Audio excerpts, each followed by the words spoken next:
안녕하세요, 변호사님. 네. 또 이렇게 만나 뵙게 된대요. 네. 네. 안녕하세요. 오랜만에 뵙겠습니다. 김성우 변호사입니다. 네. 아니, 오늘도 차용증 작성하는 방법에 대해서 꿀팁을 알려주신다고 그래서 네. 제가 한 걸음에 달려왔습니다. 우리 구독자님들을 위해서 차용증에 대한 설명 간단하게 좀 해주시겠어요?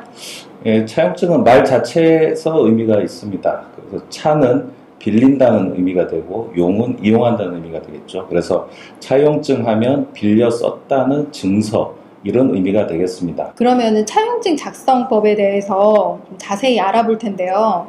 차용증이 법적으로 왜 중요할까요? 차용증이라는 말 자체에서 돈을 빌려줬다는 의미가 있죠. 네네네. 그러면 빌려줬다는 것은 내가 돌려받아야 된다는 의미를 내포하고 있습니다. 그런데 차용증이 없다면 그 돈의 성격이 내가 받을 돈인지 아닌지가 불분명해지죠. 네네. 그래서 차용증이 없으면 돈을 돌려받지 못할 위험이 있습니다. 그래서 차용증이 중요합니다. 그러면은 차용증과 관련된 법적 문제들 어떤 것들이 있을까요? 가장 많은 게 차용증을 쓰지 않고 돈을 빌려주는 경우입니다. 주로 이제 가까운 사이라든지 또는 차용증 작성해달라고 말하기 곤란한 사이에서 차용증 없이 돈을 빌려주는 경우, 이때는 나중에 돈을 돌려받는데 상당히 어려움을 겪습니다. 두 번째는 차용증을 작성했지만 차용증으로서 기능이 없는 서류를 쓴 경우가 있습니다. 이때는 차용증이라고 되어 있지만 법적으로 반환받지 못하는, 즉 차용증으로서 기능이 없기 때문에 법적 분쟁에 휘말릴 수가 있습니다. 그 차용증을 썼는데 기능을 못한다 이런 얘기가 무슨 얘기인 거죠? 예, 그 부분은 차용증 작성법을 하나씩 설명드리면서 말씀드리겠습니다. 차용증의 법적 성격은 처분 문서입니다. 처분 문서라는 말이 조금 어렵죠. 네, 어려워요. 쉽게 설명해 주세요. 예, 예를 들어서 부동산 매매 계약을 예로 들면 매매 계약서 이렇게 쓰잖아요. 쓸 때 거기 어떤 내용이 들어가냐면, 제가 만약에 집을 판다 그러면 상대방 입장에서는 제 집을 어떻게 안전하게 가져갈 것인가가 관심이 있겠죠. 네네. 그래서 첫째, 그 매도하는 집에 대한 특정을 합니다. 그건 저쪽 권리죠. 네. 그럼 저는 어디에 관심이 있느냐? 그 집에 대한 대가, 매매 대금에 관심이 있겠죠. 그러면 얼마를 언제 받는다는 내용을 여기다 넣게 되겠죠. 네. 그건 제 권리입니다. 이렇게 각 당사자가 자신의 권리에 해당하는 부분을 넣고 그 부분은 상대방한테 또 의무가 되겠죠. 네. 이 매매 계약서는 이렇게 당사자의 권리 의무가 이 계약서의 문구로 탁 들어가 있습니다. 이런 서류를 처분 문서라고 합니다. 하나의 그러니까 빌려주고 빌린 그런 계약서를 얘기하는 거군요. 네. 네. 계약서가 대표적인 처분 문서고 차용증이 대표적인 처분 문서입니다. 그 문서 안에 누가 누구에게 어떤 권리가 있다는 것이 문구로 나타나 있죠. 그래서 이 처분 문서는 법원에 가면 법원도 이 처분 문서에 구속이 됩니다. 여기 있는 내용대로 판결을 하게 돼 있어요. 네. 판사도 함부로 이 내용과 다른 판단을 못하기 때문에 이 처분 문서는 사실상 법에 가깝습니다. 그렇기 때문에 그때는 법전이 아니라 당사자 사이에 합의한 이런 차용증 같은 처분 문서가 법이 되는 거고, 네. 판사의 판단 근거가 되기 때문에 잘 써야 되고 매우 강력한 증거가 되는 겁니다. 그러면은 차용증이 처분 문서의 기능을 하도록 어떻게 올바르게 작성할 수 있을까요? 차용증에 있어서 가장 중요한 권리 의무는 어떤 게 되겠습니까? 돈을 돌려받는 거 아닐까요? 네, 맞습니다. 차용증의 기능은 제가 빌려준 돈을 받기 위한 기능입니다. 이러한 기능만 들어있다면 차용증은 제목이 차용증이든 확인서든 지불각서든 아무 상관이 없습니다. 반대로 그 돌려받는 기능이 없다면 제목이 차용증이라 하더라도 이거는 차용증으로서의 기능이 없는 겁니다. 그렇다면 이 문구, 차용증에 들어갈 문구 중에 가장 중요한 것은 이 돈은 내가 돌려받는 거다. 이 부분이 들어가 있어야 합니다. 이 문구를 법적으로 변제특약이라고 한다. 다시 말씀드리면 차용증은 변제특약이 들어가 있어야 차용증으로서의 효력이 있는 겁니다.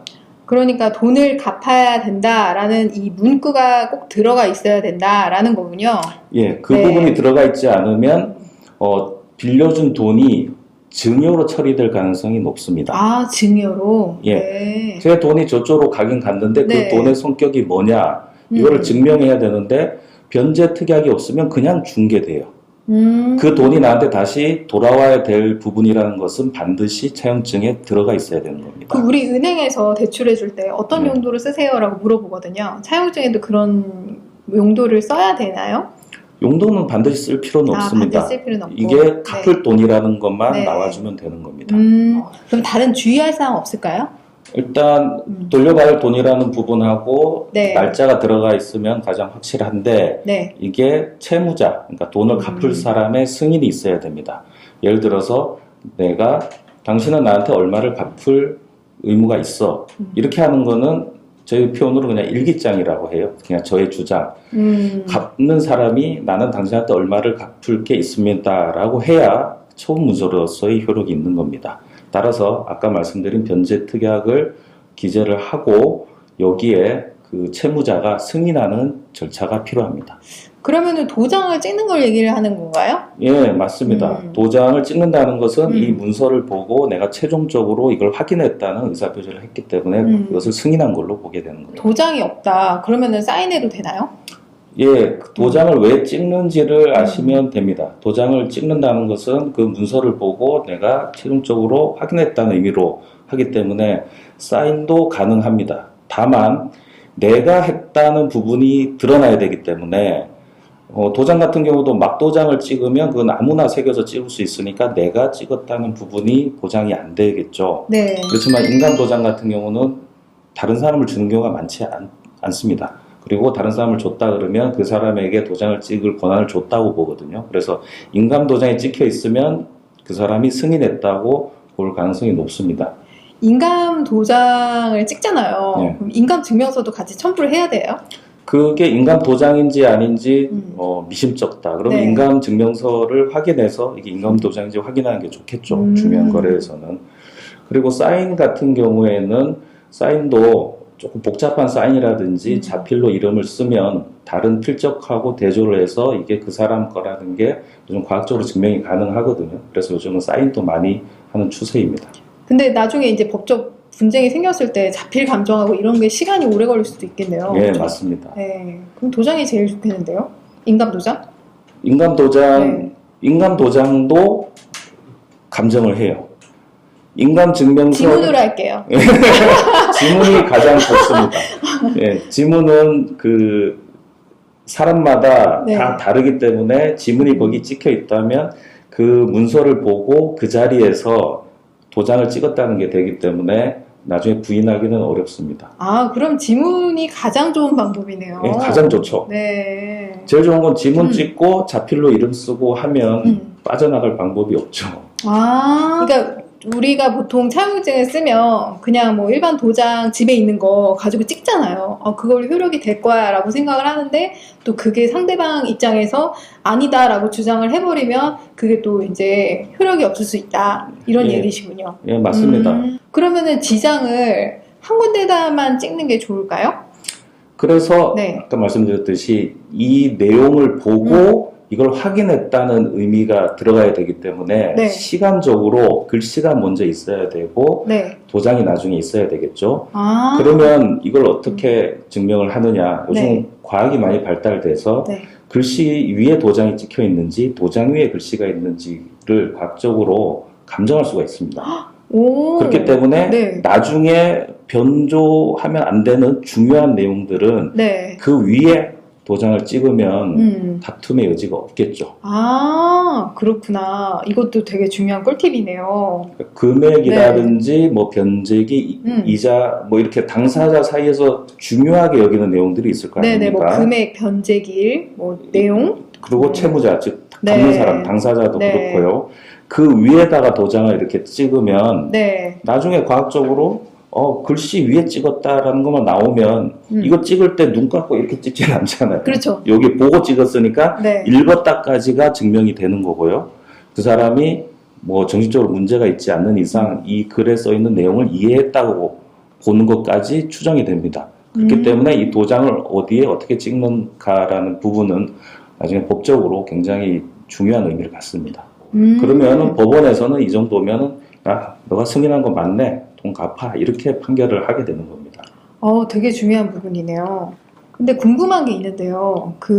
우리가 법정으로 최대 빌려줄 수 있는 이자가 있잖아요. 예. 이게 20%로 알고 있거든요. 예. 24%, 최근에 20%로 이렇게 변경이 된 걸로 알고 있는데, 정말 돈이 급해요. 그러면은 이제 빌려가는 입장에서는 뭐 아쉽잖아요. 근데 빌려주는 사람 입장에서는 이자를 많이 요구를 할 수가 있는 부분일 거 아니에요. 만약에 20%인데 막 40%, 50%를 달라고 했다. 그럴 경우에는 어떻게 해야 돼요? 네. 이자 부분은 법이 관여합니다.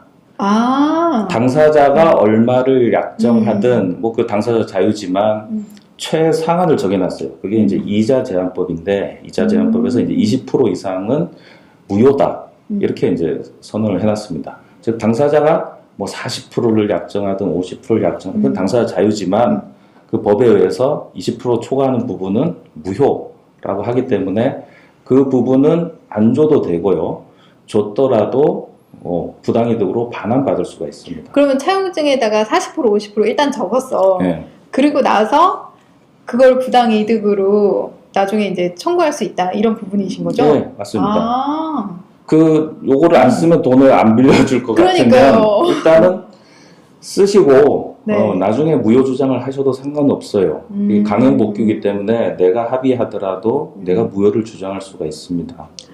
아, 근데 뭐 소액이면은 뭐 그냥 넘어갈 수 있지만 금액이 크면은 그런 부분까지도 소송으로 이루어질 수 있는 내용이네요. 제가 이제 예전에 해드렸던 소송이 있는데 네. 처음에는 이제 고리를 계속 납부를 하다가 가정이 너무 이제 힘들어진 거죠. 도저히 견딜 수가 없어서 이제 찾아오셔서 이거를 더 이상 갚지 않을 방법이 뭔지를 찾아달라고 하는 거예요. 왜냐하면 원금은 이만큼인데 네. 이자가 그 몇 배 초과하니까 이미 갚을 돈 다 갚았는데 끝도 없이 이제 돈을 갚으라고 하니까 너무 고통스러워서. 네. 그래서 일단은 사건을 맡아서 그 초과되는 부분, 이자 제한법 초과되는 부분 무효 주장을 하고 더불어서 이제 제가 반소를 제기하면서 이미 지급한 돈 중에 초과돼서 지급한 부분에 반환 소송까지 해드렸었습니다. 그러면 돌려받았다는 예, 얘기예요? 당연히 돌려받죠. 와, 그렇구나. 그런 경우가 의외로 많나요? 종종 받습니다. 그렇구나. 개인 간의 거래를 할 때 이자 제한법을 모르시고 그런 경우도 있고 네. 또 어떤 돈을 빌려줄 때 좀 큰 이익을 얻겠다고 그렇게 요구하는 분들도 있고 그런 경우가 있는데 대부분 잘 안 찾아오세요. 내가 약속했으니까 지켜야지 이런 사람이 많아요. 그게 좀 안타까운데 그러면서 가사를 탕진하고 남한테 돈 갚느라고 가족을 못 돌보고 이런 일은 없어야 되지 않겠습니까? 네. 무효고 지급한 금액 중에서 초과된 부분 돌려받을 수가 있으니까 전문가 상담을 받으시고 해결을 하셨으면 좋겠습니다. 저는 그런 분들이 제일 나쁜 것 같아요. 돈 빌려가고서 자기 쓸 거 다 쓰고 안 갚는 거야. 사람은 믿되 돈은 믿지 말라 이런 말을 이제 종종 하는데 이 돈이라는 것은 그 사람도 어쩔 수가 없는 부분이거든요. 내가 내 돈, 내 자산의 흐름을 내가 어떻게 컨트롤하는 게 한계가 있어요. 그래서 난 저 사람 믿고 빌려줬는데 어떻게 안 갚을 수 있느냐. 있는데 안 갚는 사람도 있겠지만 그 사람의 자금 사정이 이미 나한테 갚을 수 없는 상황에서 빌려줬을 수도 있습니다. 그리고 제가 주변에 이제 말씀드리는 게 나한테 돈을 빌리러 왔을 때는 이미 많은 데를 돌았고 많은 다른 가능성을 타진해 보고도 안 돼서 왔을 가능성이 높다. 이미 떼일 가능성을 두고 빌려줘야 되는 상황일 수도 있다고 이제 생각하라고 하거든요. 그래서 동거래는 참 조심해야 됩니다. 담보 없이 빌려주는 돈은 받기가 어렵다는 걸 조금 염두에 두고 생각을 하셔야 돼요. 근데 참 많을 것 같아요. 왜냐하면 지인 간에 참 그런 거를 속속들이 알 수는 없는 부분이라서. 그러면은 전체적으로 한번 정리해 볼까요?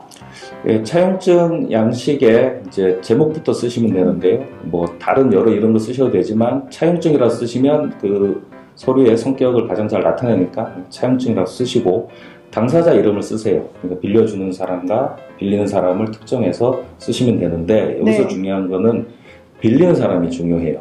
빌리는 사람이 내가 이걸 갚겠습니다라는 변제특약이 들어가는 거기 때문에 채무자, 돈을 갚는 사람의 이름과 인적사항을 자세히 쓸 필요가 있습니다.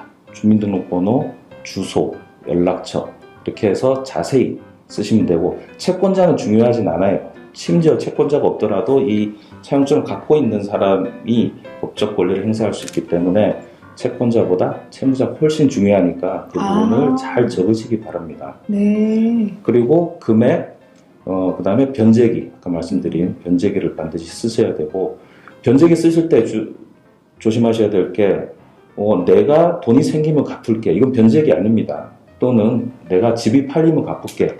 이건 변제기가 아니에요. 이건 저쪽이 갖고 싶으면 갖겠다. 저쪽 마음이라는 거지, 변제기를 특정한 게 아닙니다. 이때는 이 차용증은 영원히 내가 돌려받을 수 없는 상태가 될 수도 있습니다. 반드시 날짜를 적든지 아니면 구체적으로 뭐 몇 개월 뒤라고 하든지 날짜를 특정할 수 있는 어떤 기준으로 적으시면 되겠습니다. 이자는 약정을 하셔도 되고 안 하셔도 되고 당사자가 합의해서 하시면 되겠습니다. 와, 오늘 차용증 작성하는 방법 정말 제대로 배운 것 같은데요? 근데 궁금한 게 있어요, 변호사님. 제가 알기로는 차용증을 작성하는 것도 좋긴 하지만 차용증만 작성하면 안 된다. 뭐 공증도 받아야 된다. 이런 얘기가 있더라고요. 그래야 좀 더 확실하다. 어떻게 맞는 말인가요? 그렇게 말씀하신 분들은 대부분 공증을 해놓으면 돈을 더 돌려받기가 좋다. 또는 차용증만으로는 법적 효력이 부족하다. 이런 생각을 하시는 건데 네. 그건 좀 사실이 아니고요. 사실이 아니에요? 예. 이 차용증은 아까 말씀드린 대로 작성하시면 법적 효력이 있습니다. 그래서 나중에 상대방이 돈을 안 줄 때 법원에 가서 재판을 하면 이게 판결문으로 바꿔주지요. 이 내용대로. 네. 그런데 문제는 뭐냐면 법원에 가서 재판을 하는 시간이 너무 오래 걸린다는 거죠. 네. 몇 개월 동안 이거 갖고 이제 재판을 한 다음에 네. 판결문을 받았어요. 그럼 네. 판결문이 있어야 이제 강제집행을 할 수가 있거든요.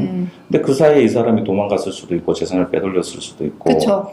이런 상황에서 그 몇 개월 동안 소송하는 것 자체가 시간, 비용 낭비했는데 나중에는 의미가 없어질 수가 있습니다. 네. 그래서 공증이라는 건 뭐냐면 이 재판 절차를 생략해 주는 거예요. 공증을 받아놓으면 재판을 하지 않고 바로 강제 집행을 할 수 있다는 의미입니다. 아, 그러면 그런 절차와 시간을 좀 줄여준다. 이런 의미라고 생각을 하면 되겠네요. 예, 맞습니다. 재판 절차를 생략한다는 건 굉장히 큰 의미는 있거든요. 그 시간과 비용을 줄일 수 있으니까.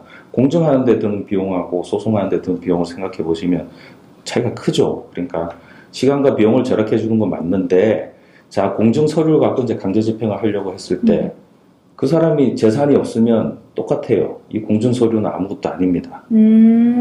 즉 뭐냐면 내가 돈을 안전하게 돌려받는다는 문제는 공증의 문제가 아니라 담보의 문제입니다.